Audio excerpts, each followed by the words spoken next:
Bien, muy buenas tardes a todos. Hola, bienvenidos al foro titulado Inteligencia Artificial. Todos sabemos que se llama IA. Desafíos para un mundo en transformación política, social y ambiental. Como presidenta del Instituto de Ingenieros de Chile, quiero darles la más cordial bienvenida a esta actividad en la que conversaremos sobre el importante rol que la inteligencia artificial está desempeñando en nuestro mundo en constante cambio. Saludamos aquí presentes a los expositores, Juan Carlos Barros, José García y don Ricardo Baeza. Muy buenas tardes. El Instituto de Ingenieros de Chile es una corporación sin fines de lucro que desde hace 135 años se ocupa de hacer aportes a la excelencia de la ingeniería, a su enseñanza y al desarrollo del país.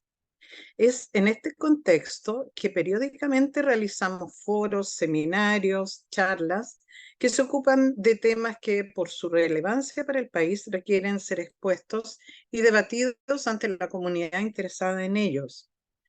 En una era de avances tecnológicos vertiginosos como la que vivimos hoy día, la inteligencia artificial se ha convertido en un motor clave de innovación y cambio transformador. Estamos en el umbral de una nueva era, donde es fundamental que naciones como Chile aprovechen el potencial de la IA para impulsar el desarrollo sostenible, el crecimiento económico y el progreso social. Esperamos tener una discusión enriquecedora sobre el futuro de la IA en Chile y las posibilidades que se nos abren para la ingeniería y para los ingenieros. Ahora, permítanme presentar a nuestros panelistas, quienes compartirán sus conocimientos y experiencias en el campo de la inteligencia artificial. Don Juan Carlos Barros es ingeniero civil mecánico y MBA de la Universidad de Chile, director del Instituto de Ingenieros de Chile y presidente de la Comisión Inteligencia Artificial y Big Data. Juan Carlos compartirá algunas acciones y estrategias propuestas para maximizar el impacto positivo de la IA en la sociedad chilena. Ricardo Baeza Yates es doctor en Ciencias de la Computación de la Universidad de Waterloo, Canadá. Es director de investigación del Instituto de Inteligencia Artificial Experiencial de Northwestern University, de Estados Unidos. Profesor titular en Universitat Pompeu Fabra en Barcelona y Ciencias de la Computación de la Universidad de Chile, quien abordará la importancia de la responsabilidad y ética en el desarrollo y aplicación de la inteligencia artificial. José García Conejeros es doctor en Ingeniería Informática, especializado en inteligencia artificial y análisis de Big Data, académico e investigador de la Pontificia Universidad Católica de Valparaíso. José nos llevará a través de ejemplos concretos de cómo la inteligencia artificial está transformando la resolución de problemas en el ámbito industrial en Chile. ¿Cómo se va a desarrollar este foro? Dividiremos nuestro tiempo en 3 bloques, uno para cada panelista, donde exploraremos los temas indicados anteriormente. Al final de las presentaciones, abriremos el espacio para preguntas y comentarios de la audiencia. Por favor, utilicen la sección de preguntas y respuestas para interactuar con nuestros panelistas. Solicitamos además que al final de las presentaciones respondan una brevísima encuesta que pasamos siempre en estos eventos y nos sirve muchísimo para ir mejorando. Queremos agradecer a los miembros de la Comisión de Inteligencia Artificial y Big Data del Instituto de Ingenieros de Chile que han puesto mucho esfuerzo y trabajo al estudiar este tema y han finalizado con un informe, el que hemos difundido a través de una distribución y además está publicado en nuestra página. Por último, queremos expresar también nuestro agradecimiento a Reuna por hacer posible este foro. Sin su colaboración no podríamos disfrutar de esta valiosa conversación. Muchas gracias, muy bienvenidos a todos, a todas y adelante entonces Juan Carlos. Muchas gracias, Silvana, por la presentación y agradezco a Ricardo y a José que hayan podido hacer un espacio en sus agendas para poder participar en esta actividad. Eh, Como indicó Silvana en su presentación, la inteligencia artificial o IA se ha convertido en un motor clave de innovación y el cambio transformador. Por eso es fundamental que países como el nuestro aprovechen el potencial de esta tecnología para impulsar el desarrollo sostenible, el crecimiento económico y el progreso social. Considerando lo anterior y el rol que históricamente ha tenido el Instituto de Ingenieros de Chile, el directorio de la corporación tomó la decisión de formar una comisión de trabajo para analizar el impacto que está teniendo y que podría tener el desarrollo actual y esperado de esta tecnología en la sociedad chilena. Esta comisión estuvo presidida por quien les habla y constituida por los siguientes ingenieros a quienes el instituto agradece su aporte y dedicación: Iván Álvarez, Javier García, Mauro Grossi, Christian Hermansen, José Manuel Peña, Miguel Roper y Carlos Villagrán. Como resultado del trabajo realizado, se elaboró el documento Inteligencia Artificial, una nueva oportunidad de desarrollo para Chile, que está disponible en la página web del instituto y cuyo link le fue enviado junto con la invitación a este foro. En este documento se presentan las principales percepciones y preocupaciones de los ingenieros y las tendencias e impactos esperados. Se plantean consideraciones éticas, se analiza el potencial del país para liderar el desarrollo y uso de esta tecnología y finalmente se presentan los principales desafíos y oportunidades para la ingeniería y los ingenieros. Ahora, el documento es bastante extenso y tiene una serie de ejemplos que son bastante interesantes. Se muestran muchas empresas que se han desarrollado en base a esta tecnología, empresas tanto en el extranjero como en el país. Eh, el objetivo de este foro es discutir algunos aspectos de los que están tratados en el documento. Por ello, en esta presentación me voy a referir solamente a las conclusiones y recomendaciones que quizás sean más relevantes en este documento.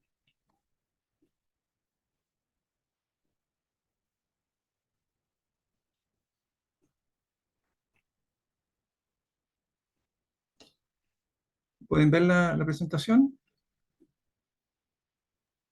Sí, se ve. Sí, se ve, perfecto.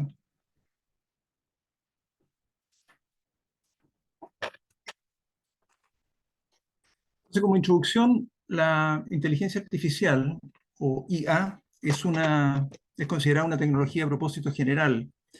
Esto significa que puede impactar en múltiples sectores, transformando la economía y la vida de las personas. Eh, Hay muchos que comparan la inteligencia artificial con lo que ocurrió con la Internet y con lo que ocurrió anteriormente con la electricidad. Es decir, es una tecnología que impacta la vida de las personas, impacta todos los sectores de la economía y por eso es considerada una tecnología de propósito general. Ahora, esta tecnología también tiene el potencial para acelerar el logro de los Objetivos de Desarrollo Sustentable, o ODS, que fueron planteados por la Organización de Naciones Unidas en el año 2015. Nuestro país enfrenta grandes desafíos, tales como mejorar la prosperidad económica, la educación y reducir las desigualdades sociales, entre otras. Y la inteligencia artificial nos ofrece una oportunidad para poder abordar estos desafíos mediante talento humano, investigación y desarrollo, colaboración con empresas tecnológicas globales. Ahora, Chile tiene un gran potencial para el desarrollo y uso de la inteligencia artificial. Tenemos la oportunidad de liderar el desarrollo y uso de inteligencia artificial en América Latina. Hay varias publicaciones que se han hecho en esta línea y se nos reconoce como un país que tiene un gran potencial. El problema es que hemos estado muchas veces en esta situación de tener un gran potencial y no lo hemos aprovechado. Entonces, quizás de ahí viene el título de la publicación, Inteligencia Artificial, una nueva oportunidad de desarrollo para Chile. Esto es una oportunidad que no debiéramos dejar pasar. Eh, el Estado ha desarrollado leyes y está desarrollando políticas para impulsar la adopción de la inteligencia artificial. Eh, Existe talento, por otra parte, centros de investigación y desarrollo, y empresas tecnológicas globales que están desarrollando inteligencia artificial en el país. Sin embargo, existe algún déficit en la formación de capital humano, pero tenemos un buen desarrollo en la estructura de comunicaciones. Y existen iniciativas en diferentes universidades para la investigación en inteligencia artificial. Ha habido un notable crecimiento también en emprendimiento de inteligencia artificial y hay empresas globales que están desarrollando proyectos de inteligencia artificial en Chile.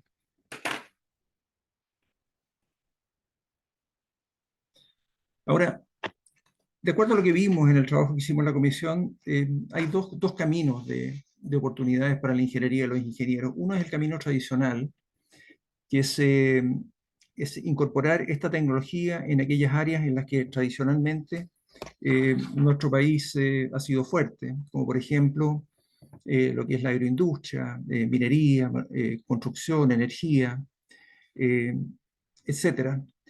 Y lo otro es desarrollar inteligencia artificial o tecnología de inteligencia artificial en áreas en las cuales tenemos ventajas comparativas. Por ejemplo, tenemos una gran cantidad de datos que nos permiten resolver problemas de cambio climático. Tenemos toda la infraestructura de astronomía, tenemos ciudades grandes que podemos usar como laboratorios de experimentación. En el documento se detallan algunas áreas en las que podríamos aprovechar. Y finalmente, algunas recomendaciones que hacemos en el documento en función de los diferentes actores que están involucrados. Creemos que el Estado debiera prepararse para los cambios tecnológicos. Esto es promoviendo la educación en inteligencia artificial y promoviendo también la ética en el uso de la inteligencia artificial. Si bien tenemos un marco legal, hay leyes que ya están vigentes, hay otras que están en estudio, creemos que es necesario actualizar y modernizar el marco legal, principalmente lo que tiene que ver con protección de datos y ciberseguridad.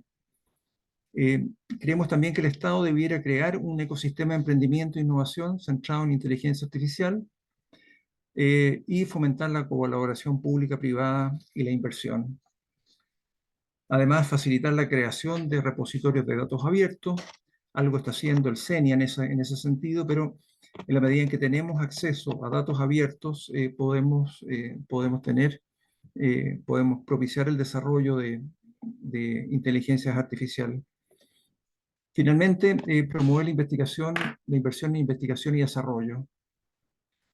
A nivel de las instituciones de educación, creemos que es necesario modificar los planes de estudio para incluir habilidades relacionadas con inteligencia artificial, junto con fomentar la creatividad y el pensamiento crítico. Creemos que es necesario incorporar la inteligencia artificial como una disciplina transversal, tanto en la educación técnica como en la educación profesional. No solamente en las áreas de matemáticas, computación e ingeniería, sino que más bien en todas las áreas. Además, creemos que es necesario ofrecer programas especializados en inteligencia artificial, con un foco en lo que es la investigación aplicada. Finalmente, estimamos que es necesario promover la formación de ingenieros en habilidades de inteligencia artificial y colaborar con empresas en proyectos reales. En relación a lo que son las empresas, podemos distinguir tres tipos de empresas: aquellas que desarrollan la tecnología, aquellas que son usuarias de tecnología y nuevas empresas tecnológicas. Y cada una de ellas creemos que tiene un rol diferente en esto. Las empresas que desarrollan tecnología creemos que debieran invertir en investigación y desarrollo y junto con colaborar con las usuarias de la tecnología para poder desarrollar soluciones más personalizadas. Aquellas empresas que son usuarias de la tecnología, creemos que es necesario identificar áreas en las que la inteligencia artificial puede mejorar procesos y creemos que debieran invertir en infraestructura y establecer acuerdos de colaboración. Finalmente, lo que son las nuevas empresas tecnológicas, creemos que debieran identificar oportunidades de negocio en inteligencia artificial, invertir en formación y colaborar con otras organizaciones. Este es un gran resumen de lo que son las conclusiones y recomendaciones que planteamos en el documento. Es un documento que es bastante interesante, creemos que está escrito de una forma muy didáctica, no está escrito por especialistas ni para especialistas, sino que es más bien está pensado como un documento de divulgación, ¿ya? De lo que es esta tecnología y cuál es el potencial que tiene para nuestra sociedad. Bueno, eso es todo lo que les quería comentar. Muchas gracias.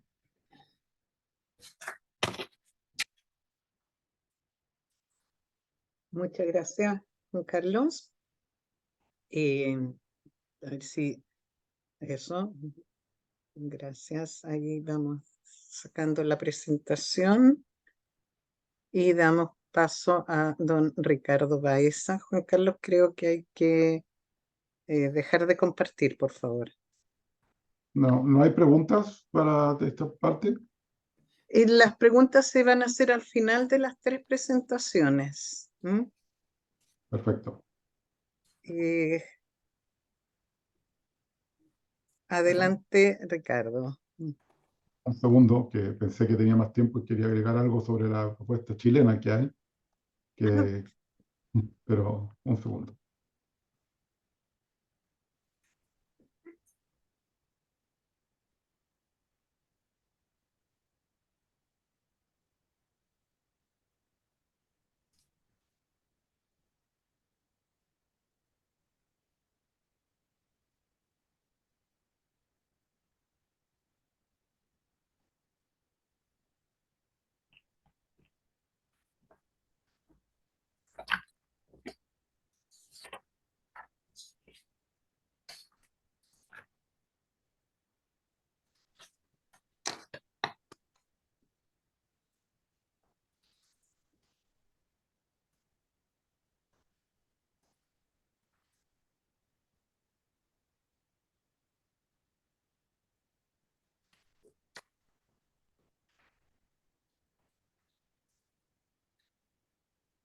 ¿Ves la presentación?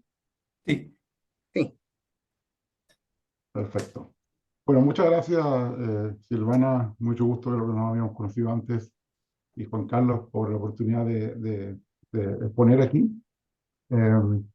Lamentablemente, mi presentación está en inglés, como que es lo que más común fuera de Chile, así que pero por supuesto el resto va a ser en castellano. Antes de empezar, me gustaría contarles dónde estoy, que es este Instituto para IA Experiencial. El nombre de IA Experiencial viene porque North-System fue la universidad que inventó lo que se llama el COOP, el programa COOP, que significa que cada estudiante de ingeniería de los 3 trimestres que tiene por año, uno de esos trimestres trabaja. Esto fue hace más de 100 años y el objetivo principal era que la clase media baja de Boston pudiera financiar sus estudios y que los estudios universitarios no solamente quedaran para las, digamos, familias ricas. Y, y, esta, y este objetivo social lo ha continuado en el tiempo, y por eso todo lo que hacemos tiene que ver con la parte práctica de las cosas, y por eso tenemos este instituto que está basado en la experiencia de la IA, de la IA en la práctica. Y dos cosas importantes que quiero destacar porque tienen que ver con esta presentación es eh, tener a las personas siempre involucradas en esto, y más que lo que se usa en inglés que se dice human in the loop, yo quiero que las personas estén en control, es decir, los seres humanos tienen que estar en control. Nosotros somos los diseñadores, nosotros somos los creadores. Si queremos jugar a ser dioses, tenemos que estar en control de estos sistemas. Y eso tiene que ver con eh, futurismos que son muy poco probables, como que nos van a destruir o que vamos a ser esclavizados por la inteligencia artificial, que si uno ve la historia de la humanidad, lo primero que va a ocurrir es otros seres humanos usando esta tecnología para avasallar otros seres humanos que no la tienen, como siempre ha ocurrido en la historia del ser humano.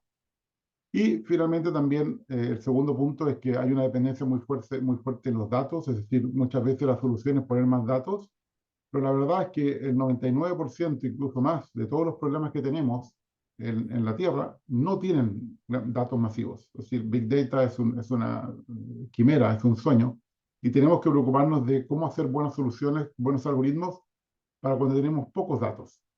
Por ejemplo, la mayor parte de las compañías en Chile, yo diría que todas menos 5, y tal vez son menos, tienen datos masivos, porque datos masivos no solamente acerca del volumen, sino también de la velocidad con que llegan los datos. Y para eso tienen que ser compañías que reciban información por Internet permanentemente a una gran tasa digamos, de ancho de banda.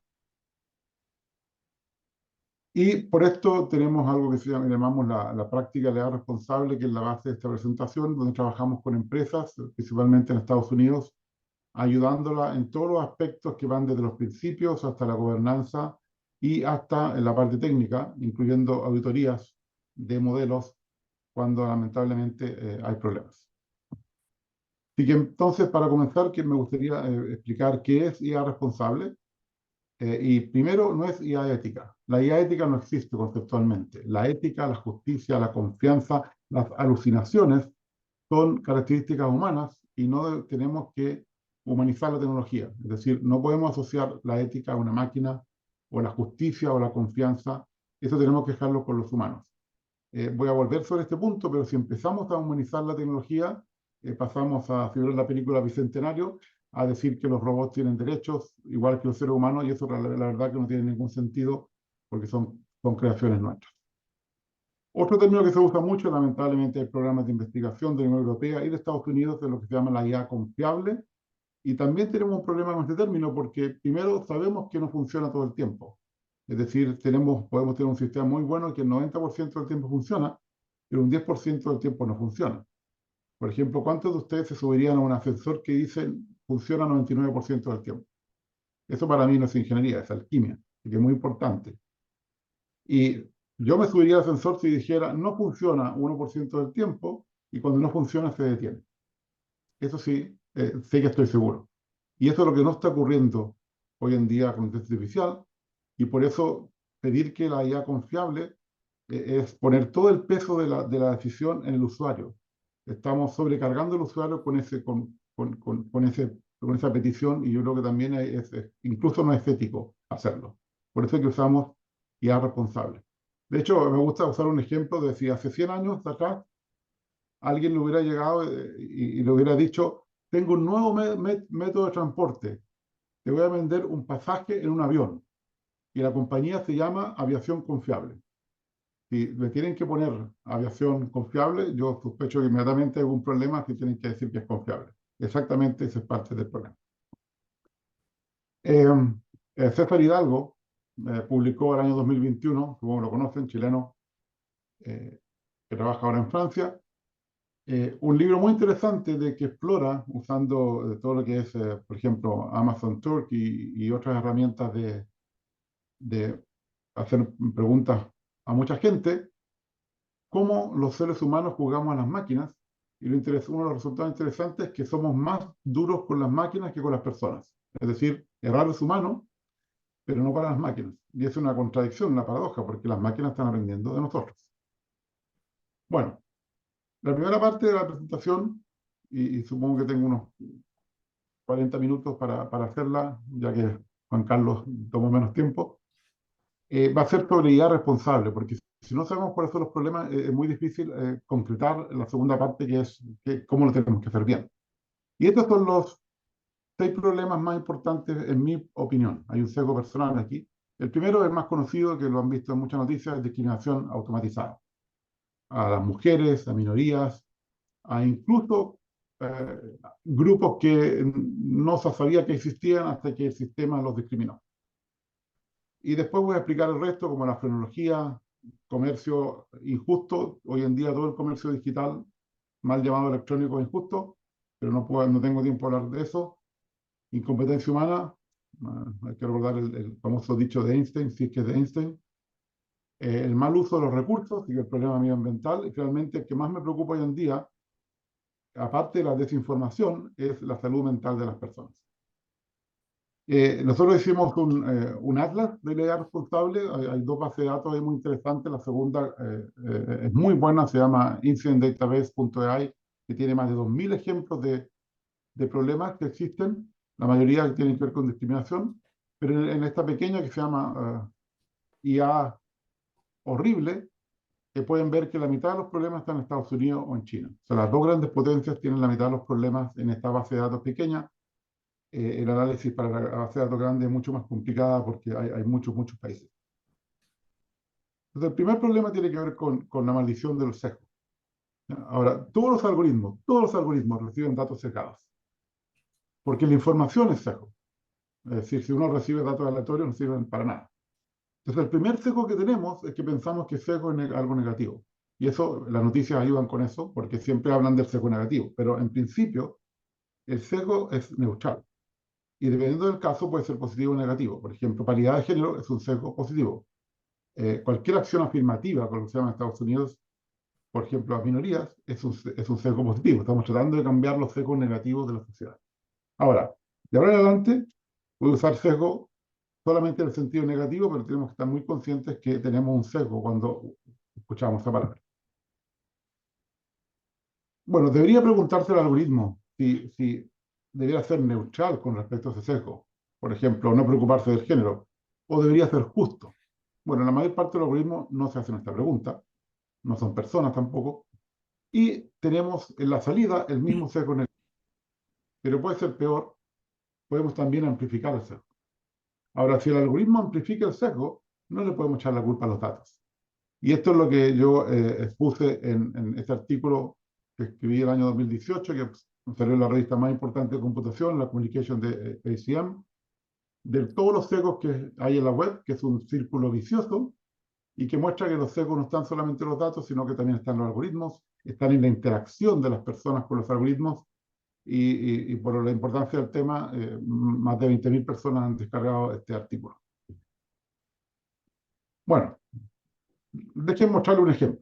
Un ejemplo de lo que estoy hablando. Es un trabajo que me gusta mucho, que fue hecho por 4 científicos de la computación del primer nivel de Estados Unidos. Esto fue a petición de la Oficina Nacional de Economía de Estados Unidos, no a petición de la Oficina de Justicia, que podría haber sido, pero por supuesto los jueces no quieren ser reemplazados y yo les voy a dar razones por las cuales no deberían ser reemplazados. Y lo que estudiaron fueron 3/4 millón de casos de fianzas en el estado de Nueva York. Y mostraron que si las predicciones del sistema de ayuda a la toma de decisiones de los jueces era correcto, se podía disminuir la tasa de crimen en 25% manteniendo la misma cantidad de gente en la prisión o en la cárcel, o disminuir la tasa de prisión en 42% manteniendo la misma tasa de crimen. Esto suponiendo las predicciones son correctas, recuerden. Todas estas inferencias son predicciones, no son verdades. Ahora, incluso el sistema, digamos, predice que los jueces liberan al 50% casi de los criminales más peligrosos, de los cuales el 56% no vuelve a la corte y el 62% comete un crimen de nuevo. Ahora, algo muy interesante en el caso del Estado de Nueva York, que es muy distinto a otras partes del mundo, es que el juez tiene que tomar la decisión solamente tratando de predecir si la persona va a volver a la corte o no.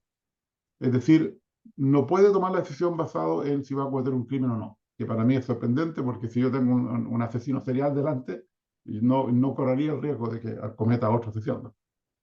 Bueno, este sistema amplifica el sesgo de los jueces. Les voy a mostrar solamente los resultados. Aquí está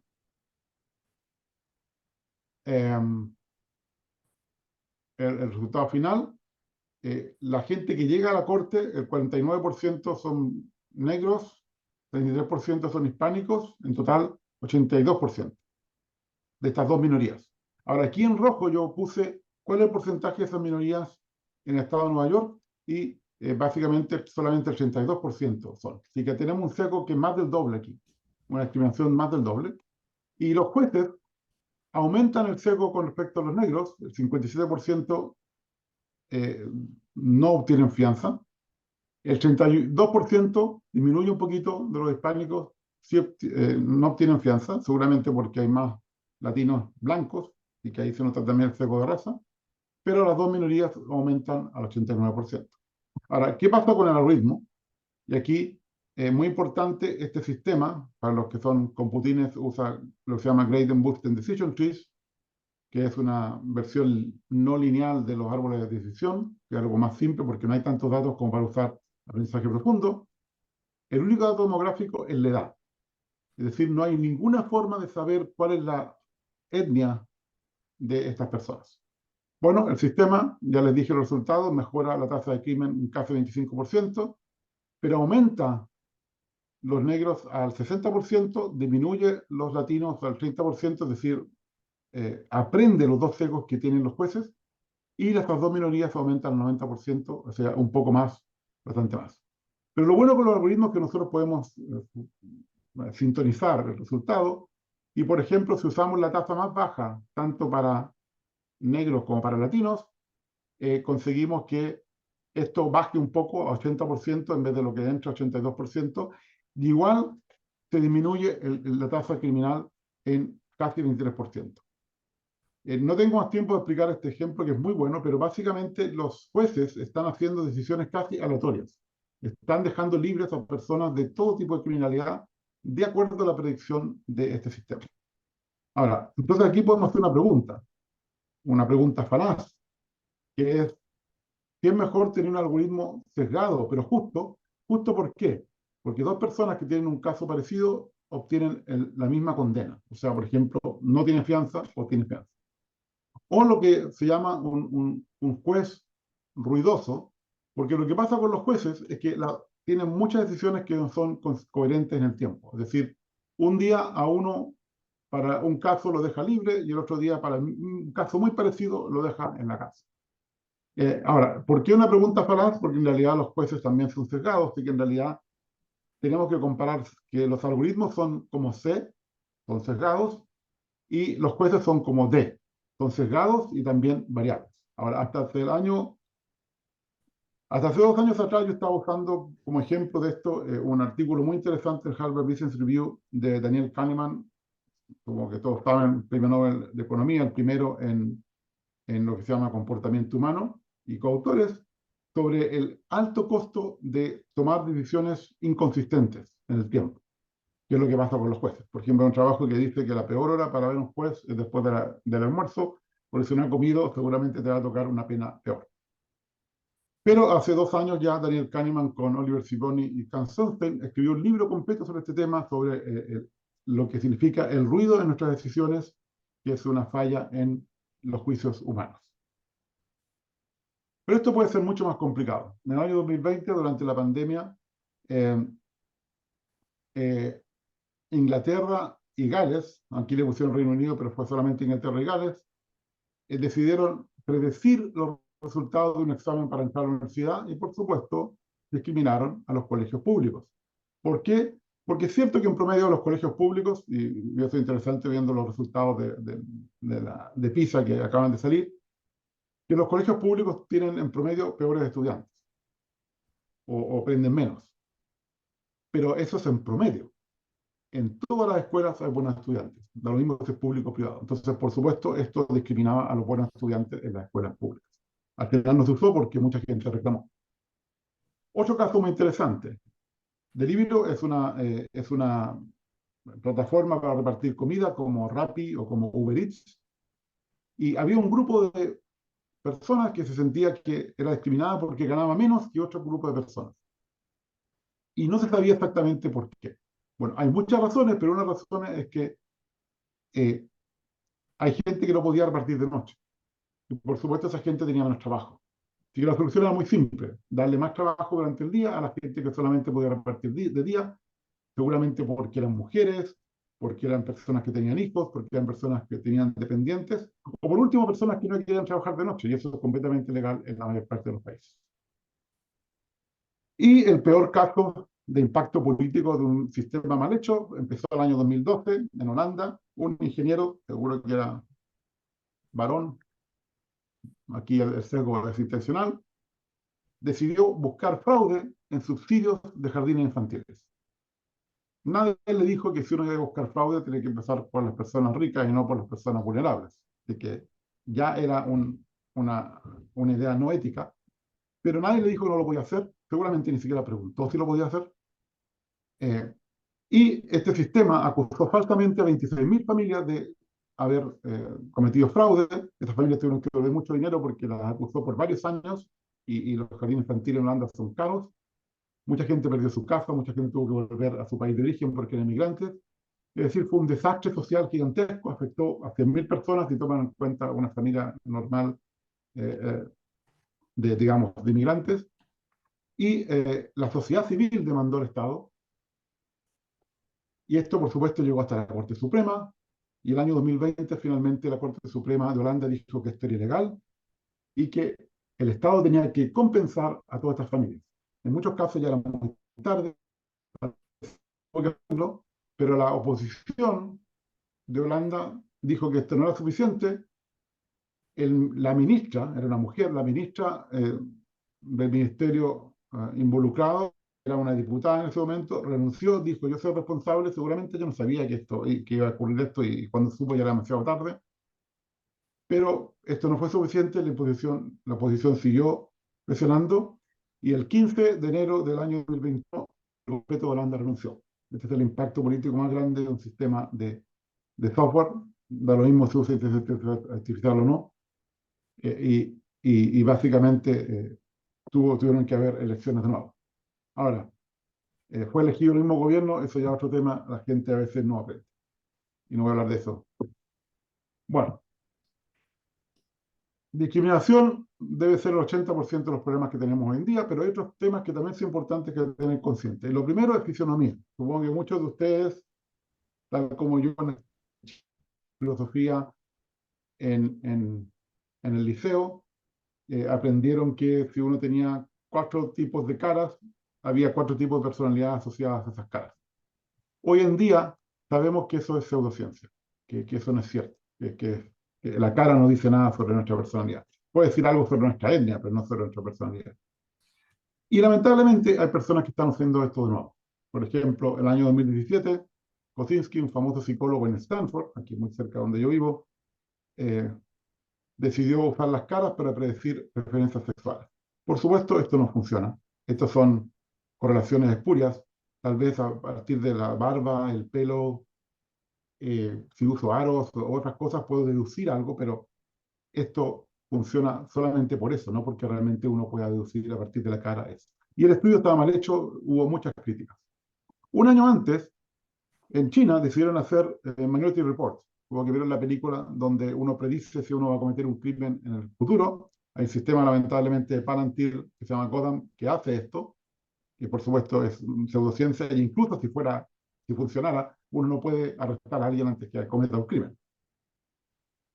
Y por supuesto este trabajo tuvo muchas críticas, y durante la pandemia un grupo en Estados Unidos intentó hacerlo de nuevo, y esto casi se publica en una revista del grupo Nature, hasta que finalmente una persona dijo: esto no es ético, esto no funciona, no se puede publicar. Así que es muy interesante que todos los comités de éticas de estas universidades aprueben estas cosas, e incluso los revisores aprueban estas cosas, incluso los editores de revistas aprueban estas cosas, y no se dan cuenta que son aplicaciones que no solamente no son éticas, sino que no funcionan. Y bueno, Kosinski volvió a la carga el año 2021 con predecir la orientación política. Esto es fácil, más fácil en Estados Unidos porque son solamente 2, pero en países donde hay 10 partidos esto es imposible, imposible de predecir. Y esto es lo que se llama una frenología moderna. Para los que no saben lo que es frenología fue una ciencia que comenzó al final del siglo XVIII en Alemania, que postulaba que los criminales tenían las convoluciones del cerebro en forma distinta. Y por supuesto hay gente que simplificó esto, como Cesare Lombroso en Italia, donde dijo que los cráneos tenían formas distintas. Y esta persona juntó cientos de cráneos. Si van a Turín, algún día vayan a su casa, que es un museo que es fabuloso. Y incluso él dejó su esqueleto ahí, como se llama en inglés, ground truth. Esta es la verdad. Así tiene que ser una persona normal. Una persona normal que juntó cientos de cráneos. Pero esto puede ser peor. MIT también publicó en el año 2019 un trabajo donde dice que a partir de la voz se puede reconstruir la cara de una persona. Yo podría creer que mi boca, mi cuello, tal vez todo lo que está abajo de la nariz tiene que ver cómo yo hablo. Podría creer eso, pero seguro que el color de mi pelo, mis ojos, mis orejas, mi nariz, mi frente, etcétera, no tiene nada que ver con la voz. Pero lamentablemente esto fue publicado en un congreso de visión por computador muy conocido, Y este es mi algoritmo maestro para la frenología. Ustedes me mandan un mensaje por WhatsApp, yo reconstruyo la cara de ustedes y a partir de eso puedo saber si son opositores políticos, si son homosexuales, y eso en algunos países está penado, o si incluso van a cometer un crimen, imagínense esto en manos de un dictador, y incluso puedo saber el nombre de ustedes. Sí, increíblemente la Oficina de Patentes de Estados Unidos adjudicó una patente a Mitre donde dicen que pueden predecir el nombre de ustedes usando la cara. Tal vez funciona para Juan, José y María, pero ¿se imaginan predecir el nombre de un niño de otro país, de otra etnia que fue adoptado en Estados Unidos? Por supuesto, esto no funciona. Bueno, pero esto puede ser mucho más complicado. Hay una famosa neurocientífica de Northeastern, Lisa Feldman Barrett, experta en emociones, tiene una TED Talk muy buena. Demostró hace un par de años que las personas no podemos reconocer emociones. Lo que reconocemos son estereotipos. Si una persona se ríe, pensamos que está feliz, pero muchas veces puede estar nerviosa. Si una persona llora, pensamos que está triste, pero podría estar feliz, etc. Y cuando usamos estas evaluaciones de personas para entrenar inteligencia artificial, lo único que estamos haciendo es básicamente redescubrir y peor, eh, reconstruir en el tiempo estereotipos que no tenemos que tener. Incompetencia. Bueno, en el año 76, George Box, un famoso estadístico, dijo: todos los modelos están errados, pero algunos son útiles. Hoy en día podemos decir lo mismo de inteligencia artificial, estadística más avanzada, y les muestro algunos ejemplos. Al final del año 2020, Elon Musk dijo: usen Signal por Twitter, que ahora se llama X, gracias a él, o por culpa de él. Y básicamente software que usa datos de personas con influencia en las redes sociales, pensó que estaba diciendo que había que comprar acciones de esta compañía que se llama Signal Advanced en Texas, y esta compañía subió de precio en más del 400%, porque el modelo no se dio cuenta que estaba hablando de otra cosa. Por supuesto, la compañía quedó muy contenta, pero toda la gente que siguió esta tendencia perdió mucho dinero, esa gente no quedó contenta. O, por ejemplo, aquí a la derecha tenemos un ejemplo de lo que se llama IA contra un adversario, donde yo cambio un píxel y la predicción cambia. Por ejemplo, aquí pueden ver que un perro cambia a gato con 75% de confianza, o aquí un gato cambia a perro con un 78% de confianza. Es decir, el cambio parece muy fácil y es muy confiable. Y aquí tenemos un ejemplo que parece divertido. Un ingeniero en Facebook decidió usar un modelo entrenado en inglés para encontrar palabras ofensivas, y decidió que el pueblo de Biche en Francia tenía que estar prohibido, y eliminó la página Facebook de ese pueblo. El pueblo tardó 3 semanas en volver a tener su página porque no había tampoco ningún ser humano atendiendo a los reclamos. Y por supuesto, esto parece divertido, pero si ese pueblo lo está usando, esto fue el año 2021, estaba usando esa página para hacer anuncios del COVID, esto no es divertido, esto puede causar daño. Y aquí quiero recordar las limitaciones que hay en los sistemas de aprendizaje automático. Me gusta mucho este cuento de Borges, espero que alguno lo haya leído, Funes el Memorioso, donde muestra cuál es el problema de no poder filtrar información, de no poder olvidar nada. Así que si uno tuvo la mala idea de preguntarle a Funes cómo fue tu mañana, te tienes que esperar unas 4 horas, porque contar 3 horas seguro que toma más de 3 horas. No se puede aprender lo que no está en los datos. Esto es obvio, pero hay que decirlo. Y muy importante, los datos no capturan todo. Los datos son, como se dice en inglés, un proxy de la realidad, son una aproximación de la realidad, no es la realidad. Y en muchos problemas, los datos son una muy mala aproximación de la realidad y no debería ser usado, y eso lamentablemente tampoco se toma en cuenta. Y esto fue lo que pasó el año 2018 en Arizona, en Tempe, cerca de Phoenix, cuando una mujer cruzó de noche en bicicleta donde no debía, y un auto autónomo de Uber no se dio cuenta y la atropelló. El auto llevaba un conductor dentro de emergencia, pero esa persona tampoco la vio, y ya voy a explicar por qué. Pero básicamente eso es algo que no estaba en los datos de entrenamiento. Los datos de entrenamiento generalmente son con casos normales, no con casos raros. Y uno de los problemas es que más de la mitad de los datos de entrenamiento de cualquier sistema están en el futuro, así que no existen todavía. y supuesto que ustedes todos han visto accidentes en YouTube donde uno dice, esto no puede ser cierto, pero fue. Así que a mí no me importa cuándo funciona el sistema. Lo que realmente me importa es cuál es el impacto de los errores. Yo estoy trabajando con mi estudiante de doctorado en lo que yo llamo errores no humanos, como este caso. Todos ustedes habrían reconocido a una mujer cruzando en bicicleta si están con todas sus condiciones físicas adecuadas. Digamos, no tienen sueño o no tomaron alcohol, etc. Y muchas veces el punto de operación de esos sistemas no es el de mayor exactitud o mayor correctitud, sino que depende de los valores sociales que tengamos. Por ejemplo, he hablado con doctores que me dicen que están dispuestos a ver 10 veces más personas sanas para no dejar escapar a una persona que está enferma de cáncer.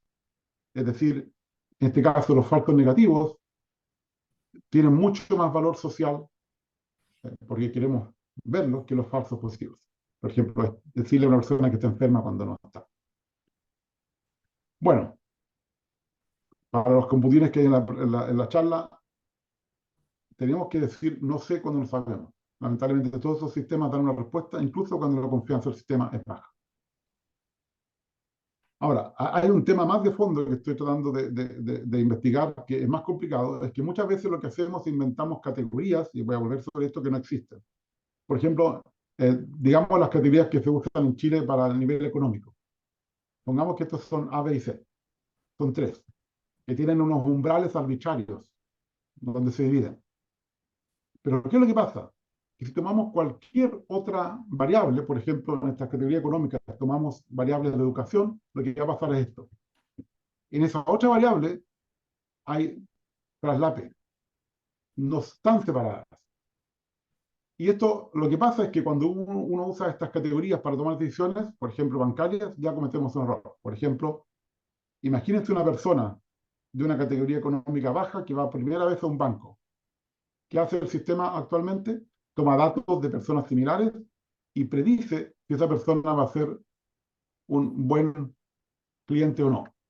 Muy probable la predicción va a ser que es un mal cliente porque viene de una agrupación económica que tiene menos dinero. Y en promedio, como dije antes, puede que sea cierto, pero en general no es cierto, así que vamos a discriminar personas. Y que no hay ninguna demostración científica que diga que por qué datos de otras personas pueden ser usadas para predecir mi comportamiento la primera vez o incluso siempre, porque yo soy una persona única. Las personas no venimos de una distribución de probabilidad. Y si quieren un problema ético adicional, supongo que todos conocen el famoso problema del tranvía, donde el tranvía va a matar 5 personas, pero si yo desvío el tranvía, mato a una sola persona, pero lo desvío yo, así que yo la mato. Bueno, olvídense, el problema del tranvía nunca lo van a tener en su vida, pero hoy tenemos un problema con los autos autónomos. Supongamos que esta es las personas que van a morir en accidentes. Por supuesto, van a morir muchas menos personas por los autos autónomos porque no se quedan dormidos, no ven el celular, no beben alcohol, etc. Pero el problema es que van a matar a algunas personas que antes no estaban en peligro de morir. Y ese es el problema, el dilema ético. Porque seguramente vamos a salvar un montón de hombres que estaban con alcohol o, por ejemplo, yendo muy rápido, y vamos a matar tal vez a un niño que cruzó la calle muy rápido para recoger una pelota, se agachó sobre la pelota, apareció una pelota y el auto pasó sobre la pelota. O, por ejemplo, una persona mayor que se quedó completamente inmóvil porque no podía caminar muy rápido y del pánico no se movió y el auto pensó que era un objeto inanimado y fue sobre ello. Este es el problema. Vamos a matar a algunas personas vulnerables y vamos a salvar a algunos hombres responsables. Estoy exagerando, pero es solamente para que vean que es el dilema. No tengo respuesta. Este dilema es casi personal. Cada uno tiene que decidir qué es mejor y supongo que hay que ponerle números. ¿Cuántos números hay aquí? Y es difícil ponerle números a la vida de las personas. Bueno, el penúltimo tema es el mal uso de recursos. Por ejemplo, el famoso trabajo de Bender, Gebru, Bichel, que causó que tanto Timnit como MEC fueran expulsadas de Google, muestran que entrenar un modelo de lenguajes como ChatGPT, pero mucho más pequeño, solamente con 200 millones de parámetros, es básicamente 57 años de la huella de carbono de una persona normal actualmente. O, por ejemplo, que usamos entre 1 y 3 millones de dólares en electricidad. Pero el problema no es solamente entrenar estos modelos, es usarlos. Hay miles de millones de personas que usan estos modelos cada día. Y hay un trabajo reciente que muestra que cada vez que usamos ChatGPT tiramos medio litro de agua al desierto. ¿Y qué es el último problema? ChatGPT. Tenemos ahí la IA generativa, donde por la ley del mínimo esfuerzo vamos a empezar a involucionar en vez de evolucionar, porque la gente no va a saber ni siquiera escribir una carta en 10 años más y no va a querer pensar. ¿Por qué? ¿Para qué voy a pensar si la IA puede hacer todo por mí? Y el tema no es escribir, el tema es poner nuestros pensamientos en palabras. Eso es parte de lo que nos distingue como seres humanos. Así que si ponemos una personalidad, pseudo personalidad, porque no son humanos, los chatbots hablan muy bien, parecen que tienen mucha confianza, pero son ingenuos porque creen cualquier mentira que yo digo, son incoherentes y parecen drogados si realmente alucinan, pero por supuesto no alucinan, cometen errores. Y tenemos también temas de sesgo, de odio, de censura implícita. ¿Cuántas cosas no vemos que están censuradas y no sabemos? Falta de diversidad. ChatGPT funciona en 95 idiomas. ¿Saben cuántos idiomas hay hoy en día? 7.100. Hay 15% de la población que no habla algunos de esos 95 idiomas. Estamos dejándolas de lado, estamos incrementando la brecha digital. Así que no solamente la falta de Internet, es no tener el lenguaje que usan estas herramientas, no tener la capacidad de ser digital, etc. Hoy en día más de la mitad del planeta no tiene la oportunidad de usar estas herramientas y que la brecha digital está aumentando, no está disminuyendo. Y finalmente, como ya dije, vamos a perder muchas habilidades. La mayoría de la gente en este planeta ya no puede encontrar un lugar sin usar el GPS, algo que tardamos cientos de miles de años en perfeccionar y poder volver sin ni siquiera una brújula a la cueva donde habíamos salido. Bueno, pero la realidad es mucho más complicada. Estoy seguro que ustedes vieron esto este año, o esto, imágenes muy bien hechas que son falsas y que hoy en día es muy fácil tener un video donde yo pongo una persona que dice lo que yo quiero, en el idioma que yo quiero y con la voz de esa persona. E incluso hace 2 semanas Microsoft lanzó su propia herramienta para básicamente hacer lo que se llama un deepfake o una mentira profunda por el uso del aprendizaje profundo. Y esto es muy fácil de abusar. Este es un caso lamentablemente ocurrió en un pueblo pequeño de Extremadura, en España, donde adolescentes usaron estas herramientas para desnudar a sus compañeras mujeres y por supuesto poner esto en redes sociales. En un caso las extorsionaron y esto causó un escándalo en España porque tampoco es muy claro qué hacer con un adolescente que usa esto para básicamente acosar sexualmente a sus compañeras. Ya tenemos un problema de ética y moral muy grande. Pero hay cosas que tienen que ver con la sanidad mental, que ya mencionaba antes. Por ejemplo, el año 2021 ya un ingeniero hizo una versión especializada de chat de GPT-3 para hablar con su novia muerta. Cada vez que estaba triste hablaba con su novia muerta. Este año un chino incluso hizo con video usando Midjourney y ChatGPT. Digamos, resucitó a su abuela y cada vez que quiere habla con su abuela con el video correcto y la voz correcta. ¿Es sano eso? No estoy seguro, pero las cosas se vuelven más complicadas. De hecho, el 23 de marzo de este año, en el The Guardian, uno de los próceres de la realidad virtual dijo, el peligro no es que la IA nos destruya, el peligro es que nos vuelva locos. Bueno, yo concuerdo con él. Lo que ni yo ni él sabíamos es que él iba a tener razón solamente 5 días después. Una persona en Bélgica, después de hablar por 6 semanas con un chatbot que llamaba Elisa, que ustedes saben que el primer chatbot se llamaba Elisa, que fue hecho en MIT en los años 20, y Weizenbaum, el que lo hizo, fue unos pocos científicos que dijo inmediatamente que la IA era peligrosa, eso ya hace más de 40 años, se suicidó. Y les quiero dejar me acabo de dar cuenta que no tengo la versión, no puse la versión en castellano, pero yo creo que pueden entender el inglés, pero si me esperan un segundo, voy a, porque la tengo en castellano también, un segundo, quiero que la lean porque parece salida de una película de ciencia ficción.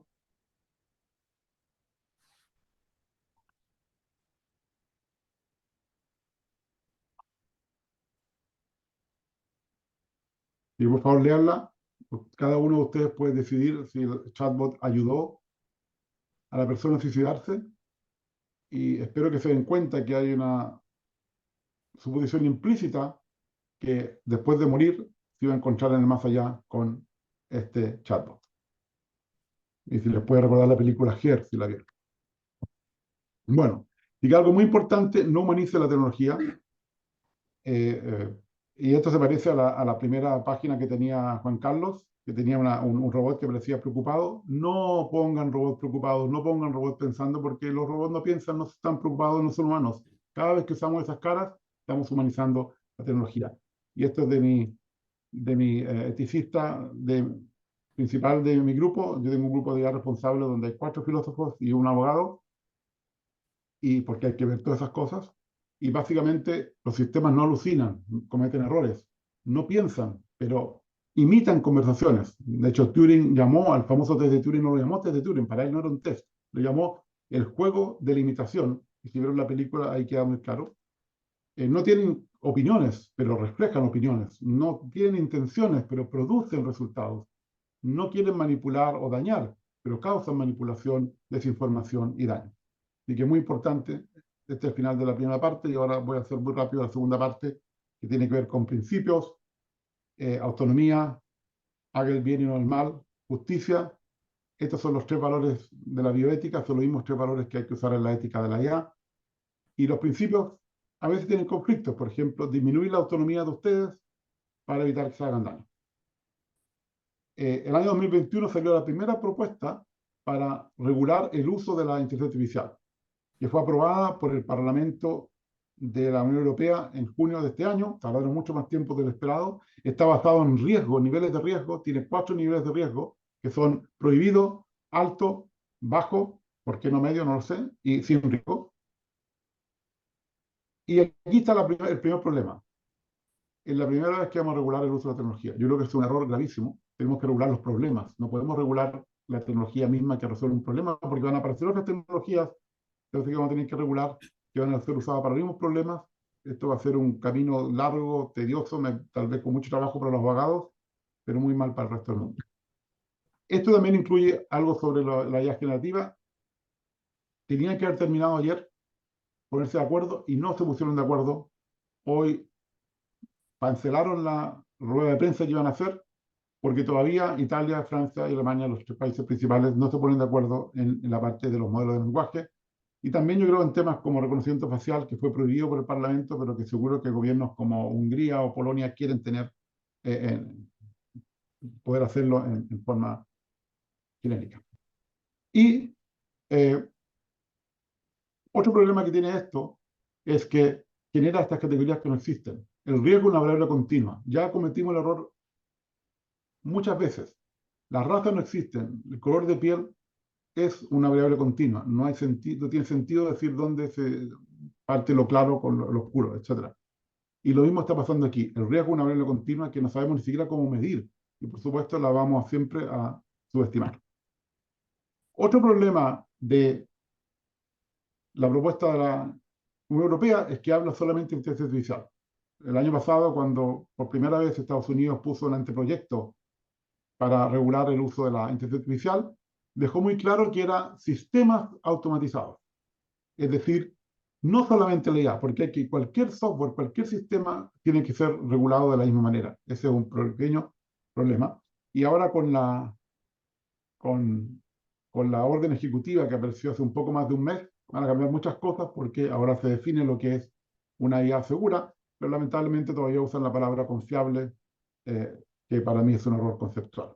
Ahora, me invitaron de la Cámara de Diputados a hablar sobre la propuesta del diputado Lago Marcino, que está basada en la Unión Europea, y aquí les muestro los problemas más importantes que yo encuentro así con una lectura rápida, que ya lo mencioné justamente el miércoles pasado en la Cámara de Diputados. Primero, regula los sistemas de inteligencia artificial, error conceptual, regula el uso de la inteligencia artificial, problema. Y la robótica, después no se menciona la robótica en toda la propuesta, así que ya en el título tiene dos problemas. El artículo 3, que está copiado de la propuesta europea, es uno que dice aquel que se sirva de técnicas subliminales que transcienda la conciencia de una persona para alterar de manera sustancial su comportamiento, de un modo que provoque, sea probable que provoque perjuicios físicos o psicológicos a esa persona u otra. Ahí provoque aparece dos veces, se podría haber escrito mejor. Pero ¿cuál es el problema? Es muy difícil de hacer cumplir esto. Por ejemplo, si uno hace esto al pie de la letra, yo no debería mostrarle una publicidad en la web de una torta a un diabético o de comida rápida a a una persona que tiene obesidad mórbida. Imposible de controlar. Es como el famoso derecho a ser eliminado de la web. Sí, yo puedo eliminarlo de la web y mañana otra persona lo pone ahí. No, hay cosas que técnicamente no se pueden hacer y que la gente que escribe estas cosas no las entiende.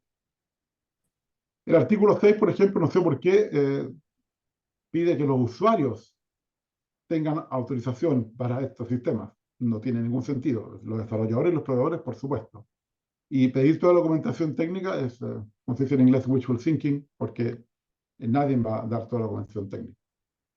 Y es difícil evaluar el riesgo. Es mejor pedir que se haga un análisis de impacto ético, que es parecido a un análisis de impacto ambiental. Eso sí tiene sentido y eso va a ocurrir en el futuro.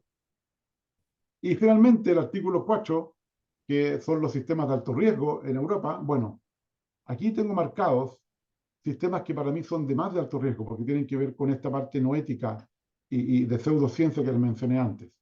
Cualquier cosa que pone en peligro el futuro de una persona no puede ser usada, porque aunque funcione el 95% del tiempo, si yo destruyo la vida del 1% de las personas, es decir, el costo social es mucho mayor que las veces que funciona. Y esto es justicia, esto es educación, estos son ofertas de trabajo, etc. Al que le interese le puedo mandar esto después con todas las partes que tienen problemas para mí. Bueno, el año pasado, junto con la CM, creamos el nuevo conjunto de principios para sistemas algorítmicos responsables. Yo soy uno de los dos coautores principales y empujé el primer principio, sobre todo, que se llama legitimidad y competencia. Antes de hacer cualquier cosa, uno tiene que mostrar que el sistema es legítimo para la sociedad, es decir, que tiene más beneficio que daño en una gran proporción y que tiene la competencia para hacerlo, incluyendo la competencia administrativa, porque muchos de los problemas han sido personas que sin permiso han hecho algo que no deberían hacer, como creo yo que pasó en el caso de Holanda. Ahora, no voy a saltarme esto. Aquí está la gobernanza, porque estos principios tienen un orden. La idea es legitimidad de competencia, y ahí tenemos que hacer un análisis de impacto ético. Luego, las principales están en el diseño y desarrollo, que tenemos que hacer validación y testeo. La operación, tenemos que monitorear esto todo el tiempo para asegurarse que sigue funcionando como debiera funcionar. Ahí está la parte de mantención. Y cuando falla, tenemos que tener lo que se llama el derecho a reclamo y el derecho a auditoría. Y ahí tenemos que tal vez hacer una auditoría algorítmica. Y finalmente, si realmente dañamos a una persona y es muy tarde, tenemos que ir a la corte, tenemos que ser responsables y tenemos que rendir cuentas. Ahora, muy importante, nunca hacer una auditoría a un algoritmo ilegítimo, porque entonces lo legitimamos. Y lamentablemente mucha gente ha hecho auditorías a sistemas que no deben existir y lo legitimizan. Por ejemplo, sistemas que usan juegos para decidir cuál es la mejor persona para un trabajo. No hay ninguna ciencia que diga que este juego tiene que ver con este trabajo. Bueno, un ejemplo de rendición de cuentas. ¿Quién fue responsable en el caso de Uber? En Arizona. Debería haber sido Uber, ¿no? Bueno, Uber en menos de una semana llegó a un acuerdo con la familia y no fue culpable, o sea, no fue acusado por la familia. Pero también al mismo tiempo dio la información de que la persona que estaba de conductor de emergencia, una mujer, estaba viendo un video en ese momento y por eso no había respondido a las señales del auto. Pero la verdad es que el auto se dio cuenta solamente 2 segundos antes de chocar con la bicicleta, que era una bicicleta. Así que realmente la persona de emergencia no podía hacer nada, pero lamentablemente el estado de Arizona tuvo que acusarla de básicamente incompetencia, digamos, un homicidio eh, sin, sin tener intencional, y fue declarada culpable. Estuvo un año con arresto domiciliario con una anilla en su tobillo, que es lo que ponen en Estados Unidos para que la gente no pueda salir. Ahora, eh, solamente hace un año, finalmente en la revista Wired, la persona habló. Esta mujer era transgénero, inmigrante de México. Era el único trabajo que pudo conseguir. Era una persona vulnerable y finalmente fue la que, digamos, fue responsable de esto. Y por supuesto, era un trabajo muy aburrido porque el auto funcionaba muy bien hasta que no funcionó. Que eso es lo que pasa con inteligencia artificial. Uno no puede saber cuándo no va a funcionar. Es muy difícil predecir eso. Bueno, por esto nosotros tenemos un esquema de IA responsable, donde vemos con las empresas la gobernanza, vemos la parte de análisis ético de algún producto o proyecto, vemos el entrenamiento de las personas, tanto el nivel más alto como el nivel de gerentes y el nivel de ingenieros. Y el año pasado creamos el primer comité de ética internacional, de ética de la IA, que son 50 personas de todo el mundo con todos los, digamos, todas las culturas distintas, una diversidad muy amplia y también de temas distintos que cualquier institución puede usar para tener un consejo privado sobre esto. Y este es un problema multidisciplinario. No es solamente ingeniería, también son ciencias sociales, es filosofía, la ética y también todo lo que tiene que ver con leyes. Así que, para terminar, solamente esta frase que tengo aquí, lo que hay que hacer es empoderar a las personas, hacernos mejores, no reemplazarnos. Y eso es parte del problema que vemos que muchas compañías intentan reemplazar personas en vez de ayudar a las personas a ser mejores, más productivas. Y algo muy importante que dice David Lauer, no podemos tener ya ética, no podemos tener ética de la IA, ya dije que la IA ética no existe, es difícil recordarse, sin tener ética. Ética es algo que falta en todo el mundo, y en Chile tenemos el famoso caso que en vez de mandar a dos empresarios a la cárcel, lo mandan a hacer clases de ética, y seguro que una persona más pobre eso no ocurre. Pues, así que el epílogo, no estoy preocupado de la inteligencia artificial, estoy preocupado de la inteligencia natural, porque me gustaría terminar con esta pregunta que la hace ahora la inteligencia artificial. ¿Podemos pensar? Hay que mantener la lucidez. Creo que estamos pensando poco y estamos creyendo que la inteligencia artificial es más de lo que es. Gracias. Muchísimas gracias, Ricardo, por esta completísima, profunda y charla que nos deja pensando. Esperamos que efectivamente pensemos con lo que tú planteas al final, y para darle mucha reflexión y profundizar sobre el tema. Muchísimas gracias, Ricardo. Pasamos entonces ahora a la presentación de José García, que nos va a mostrar casos de resolución de problemas en el ámbito industrial en Chile a través de el apoyo de la IA. Y luego pasamos a la conversación, preguntas y respuestas. Muchas gracias. Adelante, José. Muchas gracias, Silvana, por la invitación, Juan Carlos. Y efectivamente ahí uno cuando escucha la presentación de Ricardo, uno queda reflexionando. Este tema en la industria, eh, de toda la parte ética, toda la parte, digamos, de, de los sesgos, digamos, del tema de inteligencia artificial, está empezando a sonar, pero efectivamente cuando uno empieza el proceso de construcción de un modelo, probablemente uno pone el foco en otros puntos primero, y es súper interesante que efectivamente eso tiene que ser también abordado desde esa dimensión. Contar un poquito, bueno, en mi experiencia, yo he tenido bastante experiencia en la parte de la industria, ¿no es cierto? Donde me ha tocado trabajar en distintos roles de científico de datos, roles de la parte de management, ¿no es cierto? Dirigiendo todos los equipos que construyen este tipo de soluciones. Y también he estado muy ligado a la parte académica, donde ahí me ha tocado dirigir trabajo y también desarrollar proyectos de investigación.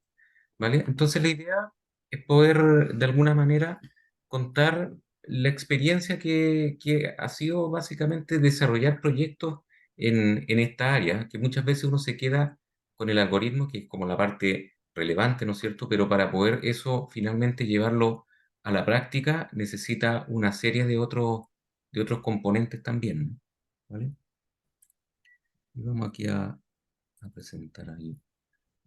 No sé si ahí se ve mi presentación. Sí, Sí, perfecto. perfecto. Muchas gracias. Entonces, la idea es hablar un poquito de casos que me ha tocado principalmente desarrollar a mí. Elegí casos que eran bastante simples, porque desde mi punto de vista, uno muchas veces natural en la parte de investigación, ir a tratar de utilizar, ¿no es cierto?, las últimas tecnologías, todo lo que está saliendo actualmente. Sin embargo, a nivel de la industria, existe un espacio súper grande, dependiendo de cómo sea la industria, qué nivel de madurez lleve, donde nosotros podemos aplicar también cosas que son mucho más estándar, ¿vale? Entonces ahí quiero mostrar algunos casos donde uno puede generar valor a nivel de la industria, pero aplicando técnicas relativamente simples. Y después vamos a mostrar unos casos un poquito más relacionados con el tema de la investigación. Y después de eso, de mostrar algunos casos, ¿no es cierto? Me gustaría también comentar que en realidad el proceso de inserción de toda la parte del modelo que uno construye es más allá, ¿no es cierto?, del modelo y cómo yo finalmente ese modelo logro que de alguna manera impacte en la organización.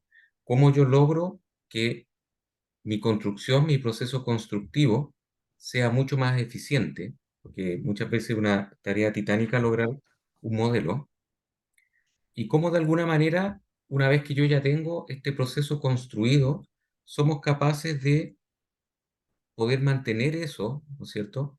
Y continuar el proceso, porque esto es dinámico, ¿no es cierto? Uno construye el modelo, pero ese modelo probablemente va a seguir en el tiempo tomando o indicando alguna condición, pero muchas veces las condiciones y los datos van cambiando. Entonces, ¿cómo se produce o cómo se debiese abordar ese tipo de situaciones para hacerla de manera eficiente?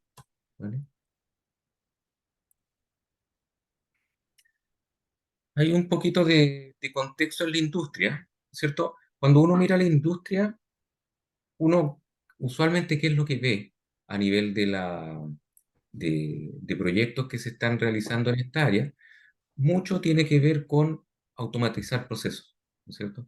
Cómo somos de alguna manera capaces de automatizar algún tipo de actividad y efectivamente uno lo que busca es tratar de hacer más eficiente el proceso manual y justamente la visión, porque muchas veces uno dice, queremos reemplazar a la persona y efectivamente no. Muchas veces una la visión que se tiene al tratar de desarrollar ese tipo de proyectos es complementar lo que se está haciendo y toda la parte rutinaria poder dejarla en manos justamente de este tipo de tecnología para complementar las actividades que se están realizando. Otro punto donde se utiliza mucho es todo lo que tiene que ver con la mejora de calidad, ¿no es cierto? Uno, por ejemplo, cosas que me ha tocado a mí a ver en agro, uno muchas veces quiere seleccionar ciertos tipos de productos por nivel de calidad, porque de alguna manera lo necesitamos cuando estamos haciendo el proceso de exportación. Y efectivamente ahí la inteligencia artificial o los algoritmos, particularmente de Machine Learning, eh, son capaces de hacer ese proceso no en forma perfecta, pero en general de bastante mejor forma de los sistemas tradicionales, ¿vale? Todo lo que tiene que ver con optimización de procesos, muchas veces para encontrar ciertos valores, ¿no es cierto? Mi proceso, yo lo quiero controlar mi variabilidad, pero muchas veces no sé en qué valores yo tengo que estar, una determinada característica, ya, haciendo uso de técnicas de Machine Learning, uno efectivamente también puede encontrar esos puntos donde podemos aportar en esa toma de decisiones. Todo lo que tiene que ver con predicción de tendencia es súper claro, ¿no es cierto? Todo lo que tiene que ver con personalización, ¿no es cierto? Cómo yo sugiero algún tipo de producto. Y mirado desde la industria, uno tiene desafíos importantes, porque finalmente uno está construyendo un modelo, pero ¿cómo yo voy e integro eso dentro de la toma de decisiones y dentro de todo el entorno tecnológico que existe en la empresa? ¿Cómo gestiono los datos? Es un proceso súper, en general, complejo para una empresa. ¿Cómo los estructura, cómo los ordena, cómo los gobierna? ¿Cierto? ¿Cómo hacemos la automatización de, de flujos de trabajo? O sea, una vez que yo tengo una serie de etapas que he ido construyendo en mi proceso analítico, ¿cómo soy capaz de encadenarlas para justamente, finalmente, obtener el resultado de interés? Otro punto que también uno observa, todas las capacidades y todo el tema de formación, todas las habilidades que necesitamos, en este caso como ingeniero o como profesiones afines, justamente a lo mejor no necesariamente construyendo toda la parte analítica, todo lo que tiene que ver con un modelo, pero sí también participando del proceso y también participando de la toma de decisiones desde el punto de vista de los datos, ¿vale? Y todo lo que tiene que ver con temas de seguridad, ¿no es cierto? Todo lo que tiene que ver con la privacidad, con la seguridad, que finalmente significa trabajar con estos datos y significa trabajar con este tipo de tecnologías que va generando también información, ¿no? Y aquí un primer caso que traje, un caso que me tocó trabajar tiempo atrás, para la minería de cobre, donde el desafío inicial, esto partió súper claro. Quien pidió esto una minera mediana, ¿cierto? No fue gran minería. Ellos tenían una problemática súper concreta de tratar de hacer eficiente todo el proceso o mejorar, digamos, la eficiencia de todo el proceso de molienda. Particularmente ellos estaban trabajando sulfuros, ¿no es cierto?, de cobre y querían hacer eh, o ver la factibilidad de ser más eficiente desde el punto de vista del consumo energético al hacer el proceso de moliendo. Y ahí un punto relevante, ¿no es cierto? Cuando uno entra en distintas industrias y uno entra con el expertise de los datos, necesariamente necesita una contraparte y uno mismo necesariamente necesita entender el proceso de cómo esto ocurre, ¿no es cierto? Entender el negocio. Y ahí es súper relevante tener una contraparte que de alguna manera sea cercano o hay algún punto de intersección donde uno se pueda comunicar de buena forma. Porque si yo hablo desde el punto de vista de los algoritmos, ¿no es cierto? Yo empiezo a hablar de técnicas, de Machine Learning, y por otro lado tengo un metalurgista que él habla en toda su condición química o metalúrgica, difícil poderse comprender. Entonces, un punto relevante para justamente poder introducirse en esta área es tener los complementos de los profesionales que permitan esa intersección y esa comunicación. Y entre eso, bueno, la pedida inicial era justamente hacer eficiencia energética, pero una vez que empezamos a desarrollar la problemática y profundizarla mirando los datos, nos dimos cuenta que lo natural en realidad era hacer una eficiencia de los dos procesos que van de la mano, ¿no es cierto? Toda la parte de molienda y el proceso siguiente que tiene relación con la flotación, ¿no es cierto? Yo voy a moler mi mineral, donde posteriormente yo voy a querer hacer flotar el cobre para separarlo de toda la parte que no tiene cobre. Entonces, si yo hago eficiencia acá, pero impacto el proceso de flotación, finalmente eh, esa eficiencia no necesariamente es una eficiencia real.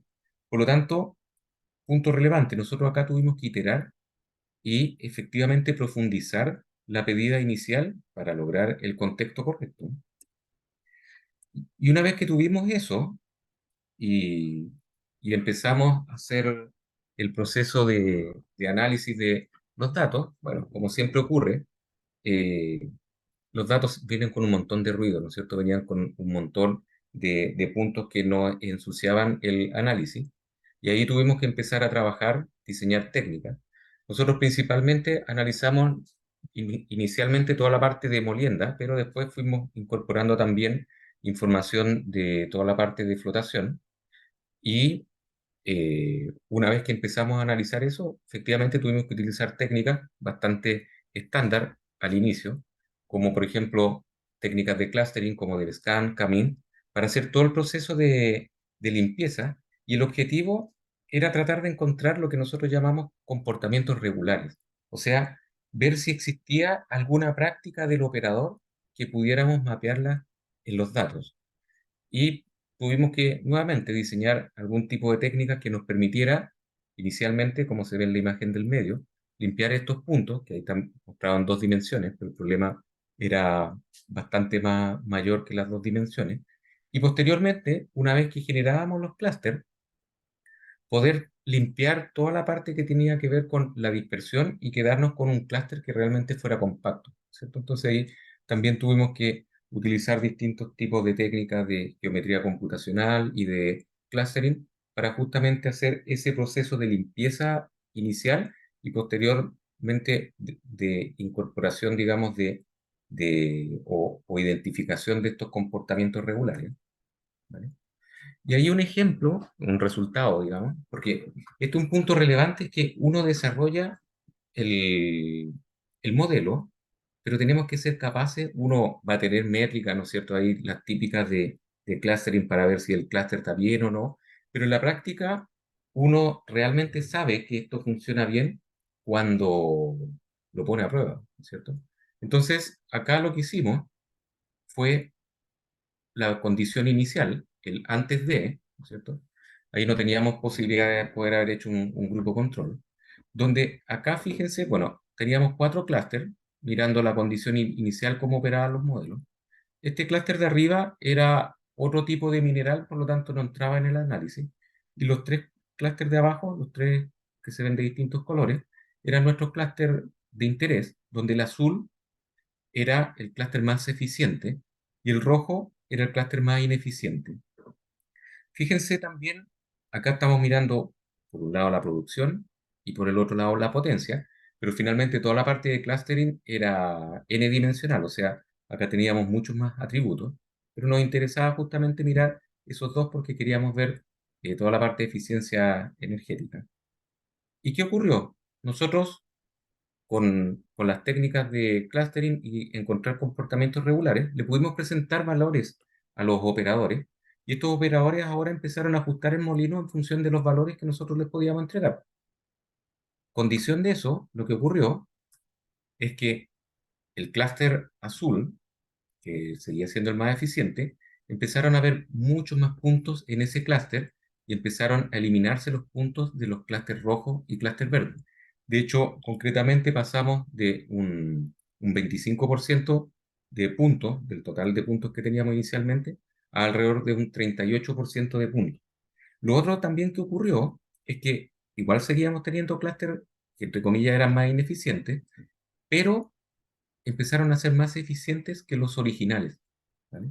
Y cuando hicimos, digamos, la evaluación del impacto, en realidad uno veía que la eficiencia energética del molino en particular que analizamos podía ir alrededor de un 20%.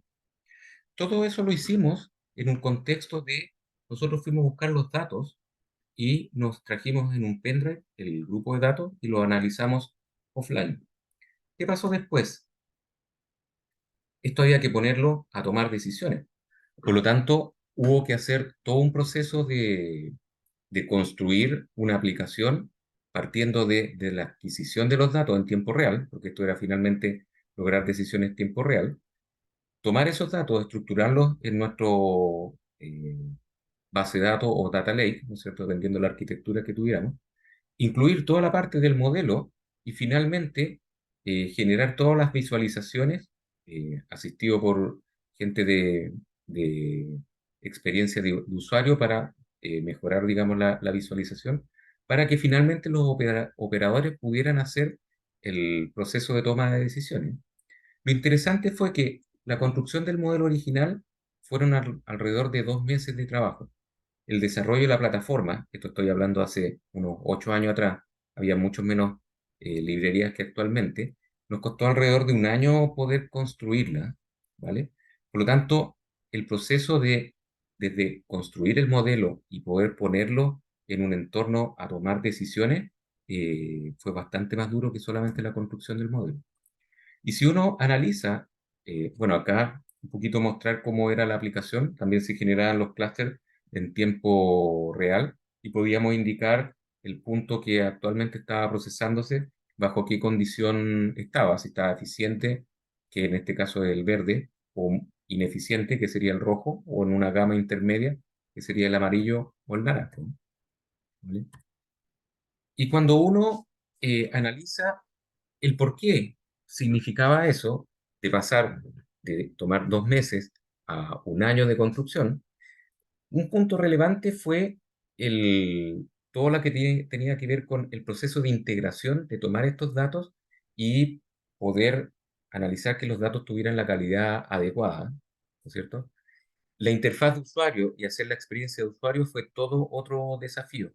Todo lo que tiene que ver con la automatización, porque esto finalmente era decisiones cercanas a tiempo real, poder desplegar esa información y poder integrarse justamente con los sistemas o integrar eh, sensores para poder capturar lo que necesitábamos fue todo otro desafío. Todo lo que tenía que ver con la gestión del proyecto no fue trivial. Tuvimos que introducir otro tipo de metodologías que en ese tiempo no se hablaba mucho de ellas, que hoy día bastante más conocidas, de metodologías ágiles, justamente para ir manejando todos los procesos de incertidumbre. Y por el otro lado, todo lo que tenía que ver con esta integración tanto multidimensional y multidisciplinaria, ¿no es cierto? Porque confluían profesionales de distintas áreas, con distintas visiones, ¿vale? Aquí otro ejemplo, aquí en colaboración, de hecho se publicó en 2016, ¿no es cierto? El caso anterior partió de una versión muy concreta, ¿no es cierto? O sea, alguien que tenía un dolor súper claro. Este otro partió en un contexto exploratorio. ¿Qué podemos hacer con datos de la señalización de las redes celulares, ¿no es cierto? Obviamente todo este proceso uno lo analiza anonimizado y agrupado, por lo tanto uno nunca tiene derecho a ver registros particulares de personas, pero sí fue un desafío bien interesante porque aquí al principio no sabíamos lo que queríamos, la pregunta era, ¿podremos lograr algo con este tipo de datos? Y por otro lado, tecnológicamente nos vimos enfrentados a dos desafíos importantes. Teníamos un volumen de datos grande, ¿no es cierto? Por ejemplo, estos son 10.000 millones de registros por día. Y por el otro lado, estos registros van llegando a tiempo real. O sea, a medida que va operando la red, se van generando registros. Por lo tanto, ¿cómo somos capaces de poder analizar este proceso? Y ahí vino un primer idea de tratar de identificar, ¿no es cierto? Por ejemplo, grupos de dónde trabajaban, el lado derecho, las personas, en este caso de Santiago, y dónde vivían las personas, eh, o dónde residían las personas, digamos, eh, en Santiago, ¿no es cierto? Entonces, nosotros pudimos mostrar que efectivamente había una posibilidad de, a través de mirar este tipo de datos, uno podía lograr algún tipo de información que por ahora no sabíamos bien cómo utilizar, ¿no? Estaba ahí y se quiso hacer una profundización un poco más fuerte. ¿Y qué dijimos? ¿Seremos capaces de, por ejemplo, reproducir encuestas orígenes-destino que muchas veces se generan a través de cada cierto tiempo, ¿no es cierto?, para identificar cómo es el movimiento de las ciudades? Y efectivamente, con estos mismos datos que están a la izquierda, se pudieron reproducir de alguna manera la encuesta origen-destino, que es lo que aparece en la derecha. Entonces, de alguna manera, si uno era capaz de mostrar que había una cierta equivalencia, esto podía ayudar a algún tipo de decisión respecto de cómo el movimiento de las personas en las ciudades.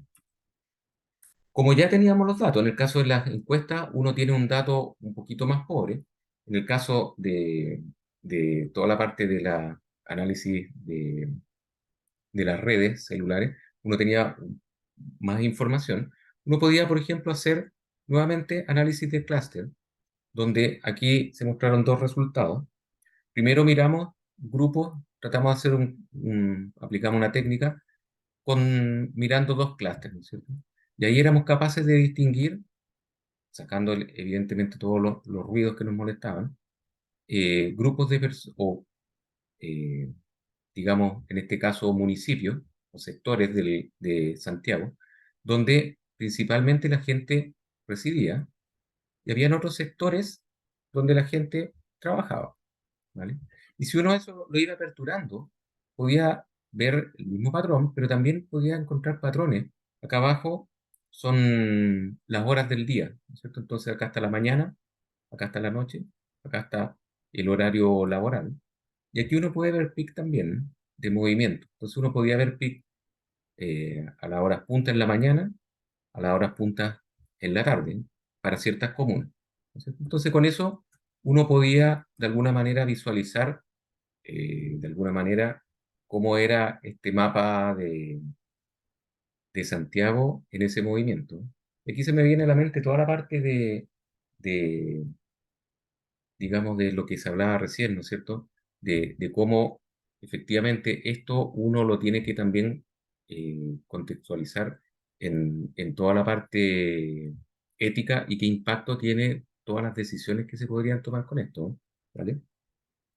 Aquí, básicamente, el análisis se siguió abriendo y se generaron finalmente 5 clústeres que nos permitió dar una visión de cómo era el movimiento de la ciudad de Santiago. Y esto siguió avanzando porque justamente después empezaron a entrar consultoras, ¿no es cierto? Hubo muchas reuniones con gente especialista de transporte que quería entender el movimiento de la ciudad y que nosotros le pudiéramos aportar con los datos y con los hallazgos.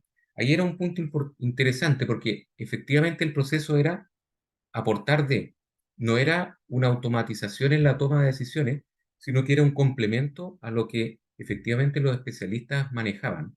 Y en ese sentido se diseñó la aplicación que aparece acá, donde uno era capaz de, por ejemplo, tener zonas e ir cliqueando zonas, orígenes, zonas destinos, y ir entendiendo cómo era el movimiento en distintas fechas. Y yo podía, por ejemplo, seleccionar los días laborales o los fines de semana o algún día en particular o ir generando filtros, ¿no es cierto?, por hora. Entonces a mí me interesa mirar qué es lo que pasa en la mañana, qué pasa en las tardes, ir entendiendo cómo sería ese movimiento, en este caso mapeado a través de las redes celulares. ¿Sí? Nuevamente, todo el proceso de construcción de esto fue mucho más en horas hombres y en tiempo que el proceso digamos, de investigación, que fue lo primero que hemos tenido.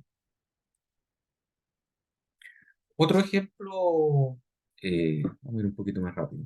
Otro ejemplo que me ha tocado trabajar ahora más recientemente tiene que ver con toda la parte de cálculos de estructuras complejas y justamente pensando en poder hacerlo más sostenible, poder incorporar no solamente la dimensión de costos, sino que dimensiones ambientales, dimensiones sociales. Entonces acá uno, usualmente, esto se modela en estructuras y se aplican ciertos software para hacer el proceso de diseño. La pregunta es, ¿lo podré hacer más eficiente, pero considerando esa eficiencia, no solo el costo, sino que todo lo que tiene que ver con impactos ambientales e impactos sociales? Y justamente la idea fue utilizar este tipo de tecnología. En este caso nosotros ocupamos eh, algoritmos de optimización más redes neuronales. Hay una red neuronal súper simple, una multilayer perceptron, para acelerar los cálculos de, de la evaluación de estructuras. Entonces, ¿qué gracia tenía al utilizar redes neuronales? Éramos capaces de modelar todas las restricciones de los problemas o que imponían las normas en el diseño estructural, y al poder hacer ese tipo de aceleración de cálculo, éramos capaces de poder modelar una estructura más compleja o una toma de decisión mucho más compleja. Con lo cual, esto me permitía, de alguna manera, ya no solamente hacer una optimización simple, sino que ahora poder incorporar otro tipo de condiciones, como eran los impactos ambientales o los impactos sociales. En ese sentido, de hecho, este es un trabajo que sigue en evolución, uno puede ir incorporando condiciones, por ejemplo, de resiliencia, toda la parte de daño, ¿no es cierto?, de la estructura, para entender en un ámbito mucho más amplio cuál es el mejor diseño. Y justamente todo esto apalancado por la aceleración de cálculos.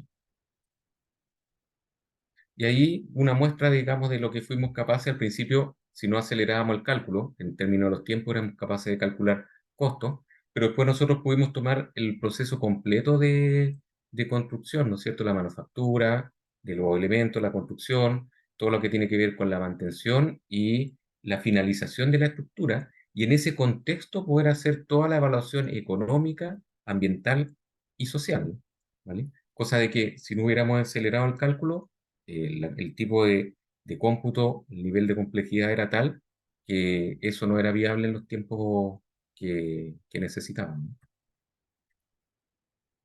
En esa misma línea, y desarrollado por unos investigadores, digamos, yo justamente ahora estoy trabajando con un alumno de doctorado que va en esta línea, y aquí unos investigadores de la Universidad de Perugia hicieron algo bien interesante. Esto tiene que ver con cómo monitoreo estructuras. Particularmente estructuras críticas, para saber el estado de salud de esa estructura. Estoy en un puente que sea crítico, ese puente requiere mantención, ¿cómo hago ese proceso? Pero entre comillas, asistido justamente por, en este caso, sensores y toda la parte de inteligencia artificial, ¿no? Y ahí la dificultad grande es que uno no sabe cuándo un puente falla, porque en general estas estructuras críticas, también equipos críticos que uno utiliza en la industria, tienen pocas fallas. Usualmente no hay fallas, ¿ya?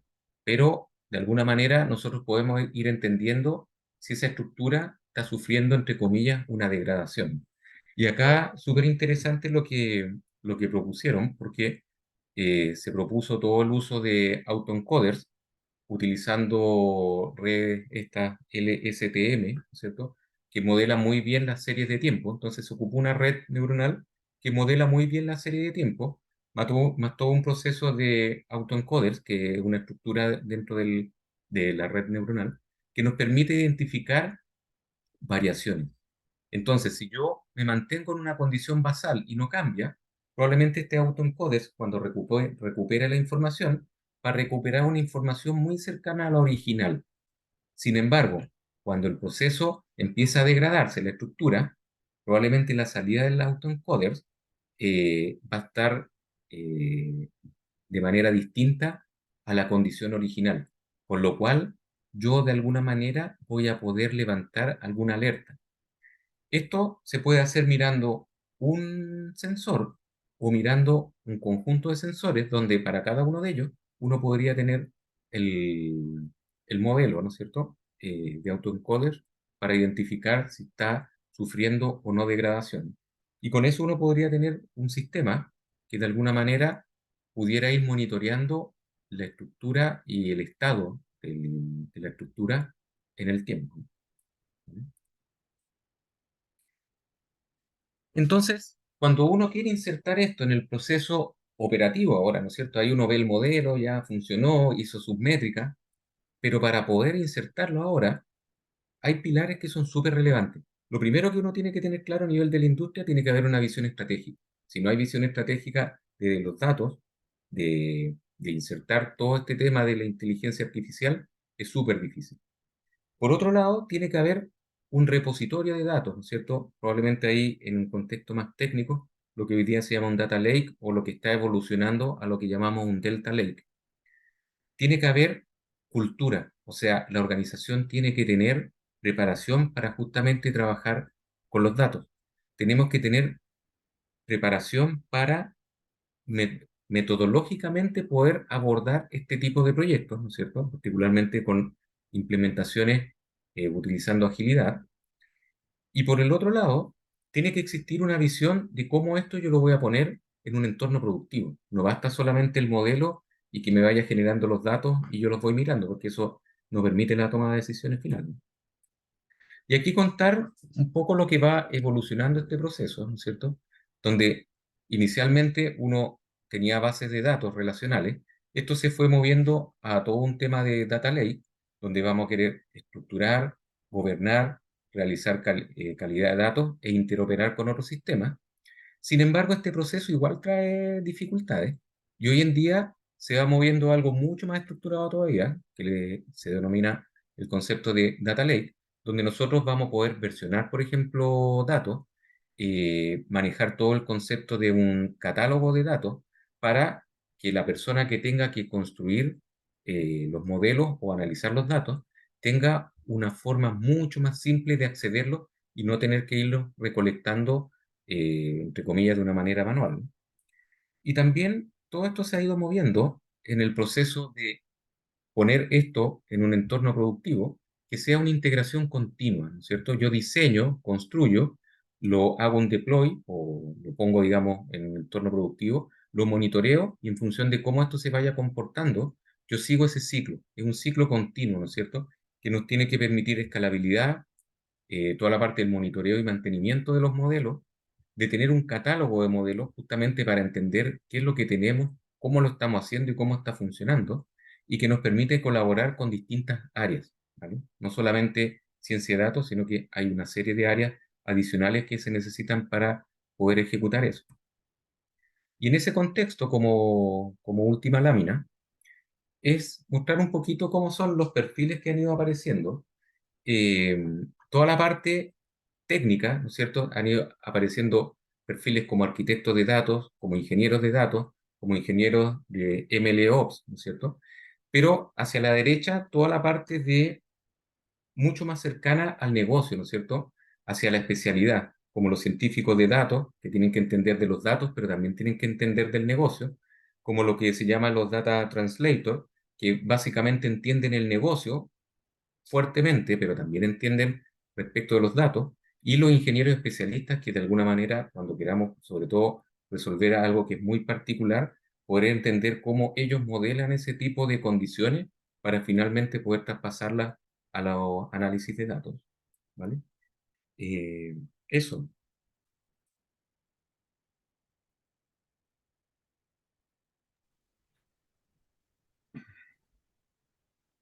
Muchísimas gracias, José.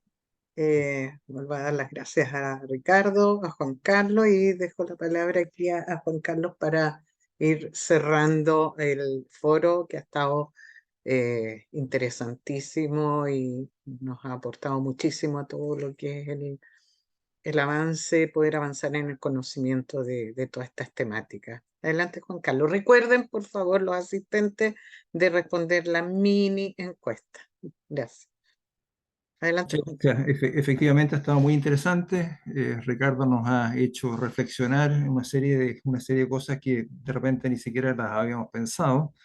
Eh, nos genera una serie de preguntas su presentación, así que ha estado muy interesante y también nos da una visión muy buena de qué es lo que se está haciendo afuera. O sea, este tema este tema de la ética en la ingeniería, en la inteligencia artificial es un tema relevante y un tema que está siendo considerado en todas partes. Así que y esto nos permite estar al día con lo que está pasando afuera. Y la presentación de José, por otra parte, está aplicada a la ingeniería, o sea, cómo resolvemos, cómo incorporamos la inteligencia artificial en los problemas de ingeniería, o sea, y en cosas prácticas, por ejemplo, una compañía minera, un tema relacionado con transporte urbano. Entonces han sido visiones muy interesantes y muy complementarias. Si es que hay si es que hay preguntas, algunas preguntas para Ricardo, para José, por favor háganlas porque tenemos todavía algunos minutos. Aquí hay una pregunta de Jessica que es para Ricardo y dice, pensando en la importancia de prepararnos para enfrentar la IA masiva y todos los elementos que Ricardo nos ha presentado, para Ricardo, ¿en qué elementos pondría énfasis para entregar en los actuales procesos formativos a los actuales profesionales para que aprendan a tener en cuenta las variables que nos ha indicado? Sí, gracias. Una excelente pregunta.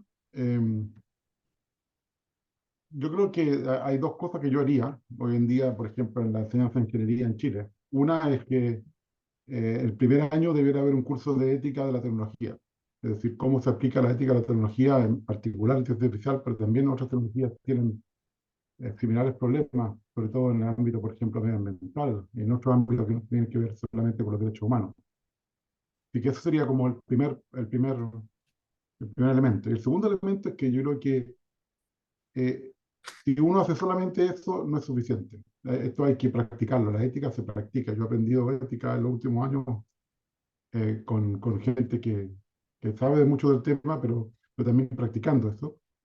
Así que casi yo diría que sería obligatorio que cada materia que pueda tener un impacto ético o incluso legal, debería tener una tarea, un mini proyecto o un ejemplo donde se practica eso. O sea, decir, por ejemplo, una clase donde se diga, mira, este es el problema, analicemos desde el punto de vista de cuáles son los límites éticos de lo que podemos hacer aquí con esta tecnología y en este problema, o con estas tecnologías y en este problema. Entonces, digamos, practicarlo todo el tiempo hasta que termine uno la carrera para que al final la ética esté como se dice, incrustada en uno y no sea algo así como que tengo que saber porque me enseñaron filosofía en el colegio y aunque no me gusta la filosofía, no, es algo que tenemos que practicar todos los días.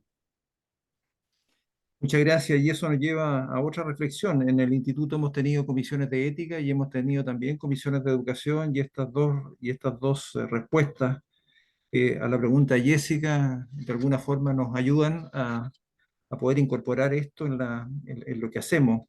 O sea, el hecho de incorporar la ética en la formación de los ingenieros de primer año es algo que hemos planteado muchas veces, pero no habíamos hecho esta propuesta en el ámbito de la ética, en el ámbito de la tecnología, sino que más bien en carreras de ingeniería en general. Y yo creo que la ética en el uso de la tecnología es muy distinta, o sea, y es mucho más relevante. Y lo otro, el tema de practicarlo. O sea, acá no es solamente, no solamente estudiarlo, sino que practicarlo. Muchas gracias por tu propuesta. Yo tengo una pregunta para José y que tiene que ver con la reconversión laboral, porque siempre se plantea de que tenemos un déficit en la formación de los profesionales, de que nos faltan profesionales que se manejen en las nuevas tecnologías, y por otra parte tenemos una cantidad importante de ingenieros que no están actualizados con estas nuevas tecnologías. Entonces, ¿es posible, en tu opinión, José, lograr un equilibrio de tal forma de poder reconvertir laboralmente a ingenieros que tienen mucha experiencia en el desarrollo de una ingeniería tradicional y poder incorporarlos a este mundo de la inteligencia artificial y las nuevas tecnologías? Sí, sí, efectivamente, ahí comentar de que, bueno, los ingenieros con su especialidad es un punto fundamental de toda la parte de análisis de datos. Y en relación a la pregunta, la respuesta es categórica, o sea, sí. Y más que si se puede, en realidad se está haciendo. Hoy en día, muchos ingenieros que probablemente tienen una visión, entre comillas, tradicional de su ingeniería, ellos ya tienen las capacidades o las habilidades necesarias, toda la parte analítica, toda la parte matemática, ¿no es cierto? Por lo tanto, tenemos que repasar todo lo que tiene que ver con probablemente el análisis de datos, toda la parte probablemente sí que es necesario de programación, y con eso efectivamente ellos son capaces de hacer una inserción laboral, yo lo he visto, sobre todo si conocen una especialidad de buena manera, porque ese complemento es súper interesante. Yo conozco un negocio, un área, y sé analizar los datos respecto de esa área. Eso tiene un potencial enorme. Por lo tanto, ahí yo la invitación es efectivamente a complementar todo lo que ellos ya saben desde el mundo de vista de los datos para poder hacer mejores tomas de decisiones. Perfecto, muchas gracias. Ricardo, aquí hay una pregunta que hace Gustavo Saavedra. Dice, cuando aplicamos la ética, iniciamos el uso de la inteligencia artificial o cuando los sistemas ya están operando. No entiendo mucho la pregunta. ¿En qué momento aplicamos la ética? ¿Cuando iniciamos el uso de la inteligencia artificial o cuando los sistemas ya están operando? Sí, buena pregunta, porque yo creo que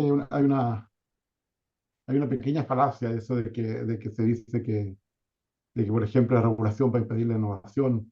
Yo creo que no, yo creo que la buena regulación genera la mejor innovación. Un sesgo que hay, hablando que se experta en el tema sesgo, un sesgo que tenemos es que cuando pensamos en innovación, pensamos que la innovación siempre es positiva, lo que no es cierto. Es decir, por ejemplo, la reactividad, si vieron la película sobre Marie Curie, tiene buenos usos y malos usos, lo mismo con la energía atómica, lo mismo con cualquier tecnología, porque el problema es el uso indebido de la tecnología. Yo creo que la ética hay que hacerla, como yo dije en este diagrama de la gobernanza, cuando uno tiene la idea, si es una idea que puede afectar personas, hay que hacer un análisis de impacto ético, hay que empezar ahí, decir, mira, es como las vacunas. Las vacunas pasan por un proceso muy fuerte, incluso durante el COVID, de análisis para saber cuál es el impacto real. Por ejemplo, sí, vamos a salvar al 99% de la gente, pero tal vez un 0,1% de la gente va a morir por otros efectos secundarios. Es lo mismo aquí. Si yo tengo algo que ayuda a 10 personas, pero discrimina a una, hay que pensarlo. Aquí me gusta mucho, Voltaire dijo que era mejor tener 2 criminales libres que un inocente en la cárcel. Poco después en Inglaterra, Gladstone, famoso juez, dijo que prefiero tener 10 criminales sueltos que uno inocente en la cárcel. Y Benjamin Franklin, solamente unos años después, dijo prefiero tener 100 criminales sueltos que una persona inocente en la cárcel. Así que esa es la variedad de la ética humana, o sea, entre 2 y 100. ¿Cuál es el número de ustedes? ¿Dónde ponen el daño y dónde ponen el beneficio? Y esa es una cosa que es cultural, tenemos que decir como sociedad. No la pueden decir los ingenieros, es un error que muchas veces estamos tomando decisiones éticas que en un área que no tenemos idea, que no sabemos y que es mucho más complicado. Así que yo creo que eh, hay una meta ética aquí, Gustavo, en la respuesta. La ética correcta es hacerse la pregunta al comienzo, no hacerse la pregunta después. Si no la haces tarde, ya no está siendo ético, porque estás realmente ocultando un problema hasta que ya puede ser demasiado tarde. Hoy en día los problemas de ética se descubren cuando hay un problema, cuando alguien sufre. Y lamentablemente aquí hay gente que está ganando mucho dinero y personas vulnerables están sufriendo el uso de estas herramientas. Por ejemplo, el caso de predicción por ejemplo, un caso en Argentina, muy malo que al final no se usó, pero la predicción, por ejemplo, de embarazo en adolescentes, es completamente no ético. Y hay casos en Chile también de cosas que son complicadas, que uno debería analizar, digamos, en un ámbito más genérico, sobre todo hablando con las personas que son tan afectadas. Lo primero que uno debe hacer, estas son mis suposiciones del sistema, ¿son ciertas o son las que yo creo? He hablado con los usuarios, he hablado con todas las personas que van a estar involucradas, he hablado con los que van a usar la herramienta, y muchas veces la respuesta es no. Nosotros pensamos que tenemos todas las respuestas cuando no las tenemos. Esa es parte de la arrogancia que hay un poco en los tecnólogos. Perfecto, muchas gracias, Ricardo. Silvana. Muchísimas gracias a todos los expositores. Ha sido una instancia muy, muy, muy profunda de reflexión, de análisis. Y ha sido un lujo contar con todos ustedes. Y gracias a los asistentes también, a las interesantísimas preguntas. Así que seguiremos con nuestras reuniones de pensamiento, de reflexión que nos hace crecer. Muchísimas gracias a todos, a todas. Hasta la próxima. Muchas gracias, que estén muy Saludos. bien. Ya. Gracias. Chao. Nos vemos.